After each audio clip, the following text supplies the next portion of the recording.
మొన్న కంచిగచ్చబౌలి, ఈరోజు KBR park. లిస్ట్‌లో ఇవి లాస్ట్ నేమ్స్ అయితే కాదు. If we kept quite going forward ఇంకా చాలా యాడ్ అవుతాయి.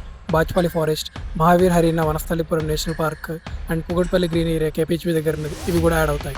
డెవలప్‌మెంట్ పేరుతో అన్ని డ్యామేజ్ చేస్తూనే ఉంటారు.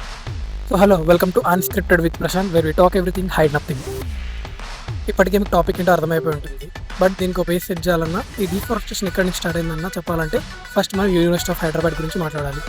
2025 మార్చ్లో యూనివర్సిటీ ఆఫ్ హైదరాబాద్లో డిఫారెస్టేషన్ స్టార్ట్ చేశారు ఐటీ పార్క్ కన్స్ట్రక్ట్ చేయడానికి. ఇందులో ఎంతో డ్యామేజ్ జరిగింది. Deforestation, wild life disturbance, ecosystem disturb అయింది. అలాగే ప్రొటెస్ట్ చేసిన యూనివర్సిటీ ఆఫ్ హైదరాబాద్ స్టూడెంట్స్ మీద lathi charges, students PLI file చేయడం వల్ల ఆ కేసు ఆగింది. బట్ క్లోజ్ అవ్వలేదు. ఇది ఆగింది అనుకుంటే 1 year తిరిగే లోపే మళ్ళీ కేబీఆర్ పార్క్ దగ్గర ఉన్న ఎకోసిస్టమ్ మీద పడ్డారు. మొత్తం 390 acres ఆఫ్ కేబీఆర్ పార్క్కి ఉండాల్సింది 25 to 35 meters of buffer zone. కానీ దాన్ని రివైజ్ చేసి 3 to 30 meters ఆఫ్ బఫర్ జోన్గా మార్చారు.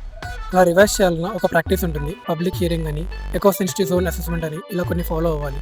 కానీ పబ్లిక్ హియరింగ్ చేయకుండానే ఫాల్స్గా చేసినట్టు క్లెయిమ్ చేసి అది రివైజ్ చేశారు. సో ఇప్పుడు ఆ లూప్ హోల్స్ని బేస్ చేసుకొని అన్ని లీగల్గానే ఉన్నాయి, కరెక్ట్గానే చేస్తున్నామని 7 flyovers and 7 under passes construct చేయడానికి తెలంగాణ గవర్నమెంట్ జిహెచ్ఎంసీ ముందుకు వచ్చింది. అది 1090 crores. ఇప్పుడు బఫర్ జోన్లో కడుతున్నారు. సో కడుతున్నారంటే స్పేస్ కావాలిగా, స్పేస్ కావాలంటే చెట్లు నరకాల్సింది. యాక్చువల్గా ఇనిషియల్ అనుకున్న ప్లాన్ ప్రకారం 39 trees కట్ చేయాలి. బట్ జిహెచ్ఎంసీ దాన్ని రివైజ్ చేసి 1942 treesగా చేంజ్ చేసింది. అంటే ఆల్మోస్ట్ 1950 trees. అక్కడ యాక్టివిస్ట్ చెప్పేది ఏంటంటే ఆల్మోస్ట్ 1500 trees ప్లస్ కట్ చేసేస్తారు అక్కడ ఆల్రెడీ.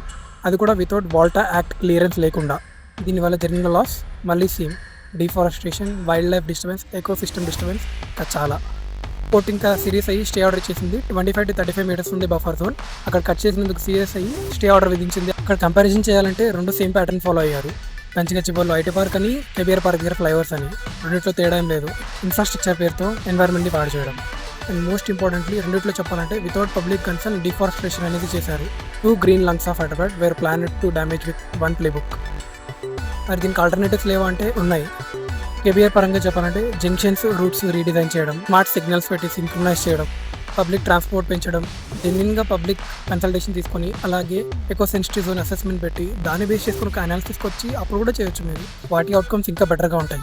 కంచిగచ్చిబౌలి పరంగా చెప్తే ఎగ్జిస్టింగ్లో ఉన్న నాన్ ఫారెస్ట్ గవర్నమెంట్ ల్యాండ్ని ఐటీకి ఇవ్వచ్చు. Redesign or redevelopment of unused commercial spaces.